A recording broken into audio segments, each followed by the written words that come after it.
Welcome to Climate Clinics. I am Lauren Hasuna, and here with me today is the Vice President of the Meteorology Club, Darlene Dittel. Darlene, thank you so much for being with us today. Thank you for having me, Lauren. Darlene, let's first lead off with a student's perspective on climate change.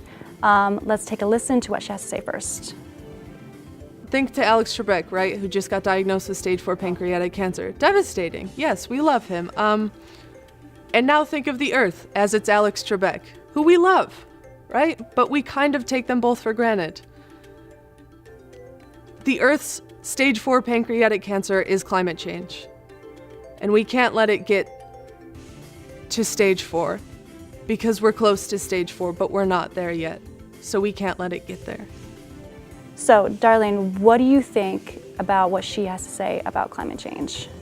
So I think the analogy of her comparing it to cancer is very impactful, and it just helps us realize how important it is to understand climate change. We've all known someone that's been affected by cancer. It's important to realize that that same effect is happening to the planet that we're living on. And just using those types of words promote action that we need and just emphasize the severity that's happening to the climate. Darlene, what is your major? I'm an atmospheric and oceanic science major in the School of Marine and Atmospheric Science right now. So I know climate change is a very real thing that's happening every day. I try to take an active stance in my own life, whether that's picking up a piece of trash on the sidewalk or just reusing clothes and trying to eliminate my amount of waste. And so why do you think there isn't a consensus on this issue, though? Okay, so unfortunately there is not a consensus, and I think it's because a lot of our energy sources promote the economy, and all of our energy, well, not all of it, but a good majority is creating greenhouse gases and carbon dioxide, and many people choose to keep the economy up and running rather than opting for sustainable resources. So since your major is specifically specializing in the subject of weather, we've actually had a lot of extreme weather, right? Yes. So how is that linked to climate change?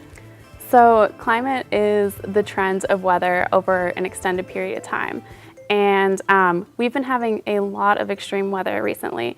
In the last 10 years, our temperature has been rising at a significant rate, so it's very concerning. And then we've also just had a ton of floods and wildfires over the summer. So these are trends that are happening, and it's just contributing to the climate change that's happening. And it's very concerning because of because of all of these extremes. They're becoming more of a normal than so much of an extreme. And what do you think, or who do you think is the cause or the source of these changes? What has made all these changes occur? So a lot of it is just because of the human impact that we have on the planet and the amount of carbon dioxide and greenhouse gases that we are emitting into our atmosphere. Right. So, Darlene, when you ask your average student around campus, how do they feel about climate change? Here's what I often hear, for example. A lot of people tend to say, I know and accept that climate change is happening. However, the dire consequences will affect others more and not necessarily affect me. In other words, do you think our peers at Stony Brook truly recognize the consequences of climate change? Well, unfortunately, that is a very common answer. I don't think they understand the severity that it has on everyone's lives. Most students agree that climate change is happening, but they just don't understand where to take a stance and where they can begin alleviating it. Just because many of us live in the moment and we try to opt for what's convenient, rather than opting for something that's more sustainable or what can benefit us in the present and the future. Yeah, we do tend to just deal with the problems that affect us in the present, not in the future, right? Yeah. So with that in mind, how do you think students should be more involved in their daily lives to help alleviate the symptoms of climate change? Right. So I think that students recognize that diesel cars are terrible for the environment and just throw away water bottles every day. So I think when students tend to ask the questions like, why is climate change happening? They can see like other options for sustainable resources, whether that's reusing like a water bottle or riding a bike around campus like the Wolfie bikes, or just opting for the sustainable resources that are there and being aware of their options. And are students doing anything at the moment, you know, in this institution at Stony Brook to help alleviate the symptoms of climate change as well? Yeah, so fortunately there are students that are taking an action to alleviate the climate change. Many clubs are doing beach cleanups.